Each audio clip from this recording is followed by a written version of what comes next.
This is a video by Real Life Lore, sponsored by the Great Courses Plus. We all know that volcanoes can cause a massive amount of destruction whenever they erupt. They can wipe out entire cities like what happened to Pompeii in the Roman Empire, or devastate entire regions like when Mount St. Helens erupted in the United States. But is it possible that if a volcano erupted with a massive enough force sometime in the future, could it actually destroy all of human civilization on the planet? At some points in the past, volcanoes have actually come pretty close to doing exactly that. First, we need to understand something called the Volcanic Explosivity Index, which is a scale used to measure the eruptions of volcanoes. The scale goes from 0 being a relatively tiny eruption that is happening all over the world continuously, all the way up to an 8, which would be a mega-colossal eruption with earth-shattering consequences, similar to an asteroid impact that only happens about every 50,000 years on average. For reference in regards to how powerful volcanoes can actually get, both the Mount Vesuvius eruption that annihilated ancient Pompeii and the Mount St. Helens eruption in 1980 would both be classified as only a level 5 eruption on this scale,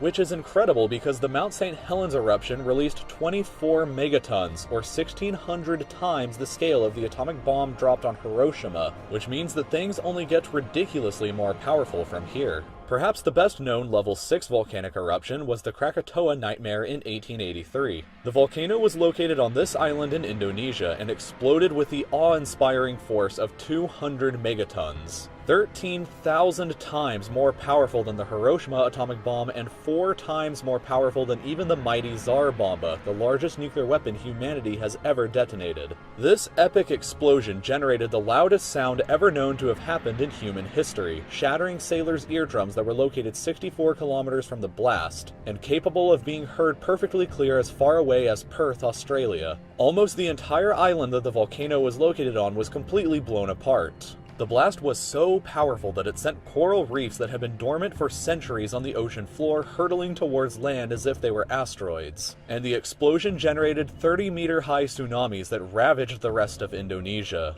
Everybody on the nearby island of Sabisi was killed in the immediate aftermath, and in total up to 120,000 people in the islands were killed in the immediate aftermath of the disaster. There were reports of human skeletons on rafts that had gotten lost at sea trying to escape that began washing up on the east coast of Africa 1 entire year after the explosion. But perhaps the worst part about volcanic eruptions is the massive amount of ash that gets pumped into the atmosphere that can block out the sunlight and cause global temperatures to drop dramatically. In the case of Krakatoa, global temperatures fell by 1.2 degrees Celsius the following year and did not recover for another 4 years. The ash in the atmosphere caused weird optical effects too that made the moon occasionally appear blue or even green. And even this famous painting is theorized by some to actually depict what an accurate sky above Norway looked like in the year following the eruption. Another deadly level 6 eruption happened exactly 100 years previously than this in Iceland, in which more sulfur dioxide was pumped into the Earth's atmosphere in just a few months than the entire industrial output of all of modern-day Europe combined for 3 years.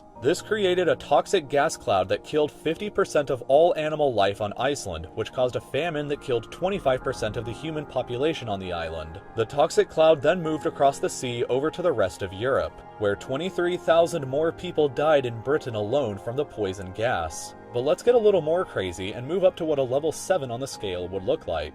One of these such eruptions created the largest explosion ever witnessed in recorded history back only 2 centuries ago in 1815. Also taking place on an island in Indonesia, this explosion shot 400 million tons of ash into our atmosphere that plunged the entire planet into a year-long winter. All life on the island where the eruption took place was annihilated. A circle 600 kilometers wide from the blast was shrouded in darkness for days, and the year of 1816 became known as the year without a summer due to the fact that it snowed in New York and Maine in the middle of June, and Quebec City got a full 30 centimeters of snow during the same month. This was certainly a very devastating eruption that may have immediately killed up to 100,000 people, but it may have also caused famines worldwide due to the cold temperatures that killed crops across the world. But 75,000 years ago, an enormous volcano may have caused humanity to come the closest that it's ever been to ultimate extinction. The Toba supervolcano, also located in Indonesia, exploded with a level 8 on our scale in these prehistoric times. It was 3,000 times more powerful than what happened at Mount St. Helens and ejected 100 times more ash than even the Tambora explosion did in 1815. This was enough ash to completely bury all of Luxembourg beneath a full kilometer of the stuff, or all of Argentina beneath 1 meter. It sent the planet into a decade-long winter where global temperatures dropped by as much as 15 degrees Celsius, and early humanity was possibly almost destroyed by it.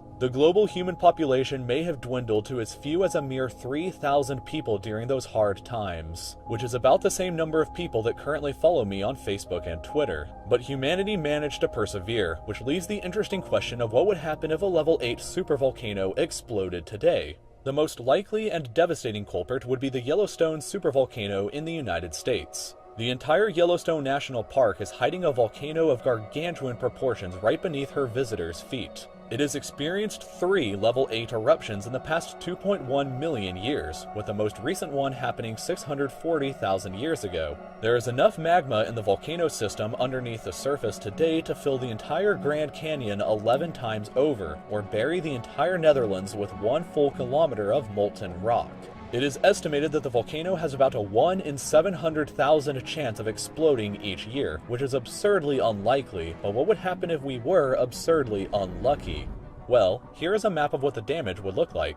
The states of Wyoming, Idaho, and Montana would be largely buried beneath a full meter of ash, which would render them all uninhabitable. Anybody who didn't evacuate from these 3 states would likely be killed in the aftermath of the explosion. Salt Lake City and Denver would also likely suffer major damage and casualties. The only parts of the mainland US that would escape any ashfall would be southern Texas and southern Florida. This event would likely create either the largest mass grave or the largest refugee crisis in history, as entire states worth of people would have to be evacuated and probably flee east. The entire western United States would be completely devastated and agricultural production in the country would be crippled. It would be the biggest disaster in history and likely throw the United States into a depression multiple times worse than the 1920s stock market crash. This in turn would throw the entire world economy into a severe depression, and coupled with a 10-year-long winter caused by lingering ash in the atmosphere and the resulting massive crop failures and famines, and the world would be a very tumultuous, cold, and frightening place.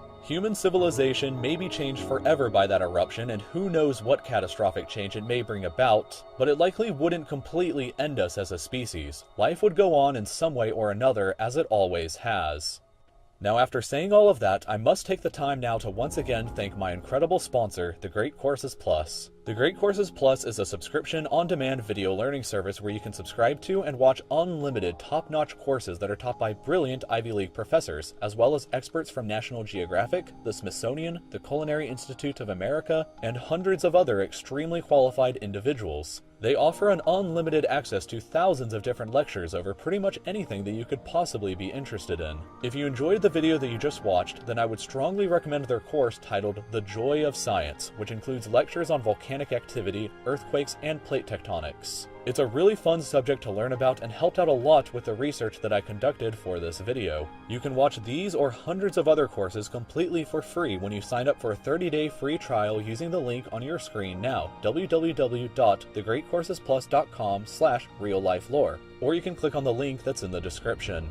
If you enjoyed the video that you just watched, then I hope that you'll subscribe to my channel by clicking here. You can visit my Patreon by clicking here, watch some older videos of mine by clicking over here on the left, and I'll look forward to seeing you again for the next new video soon.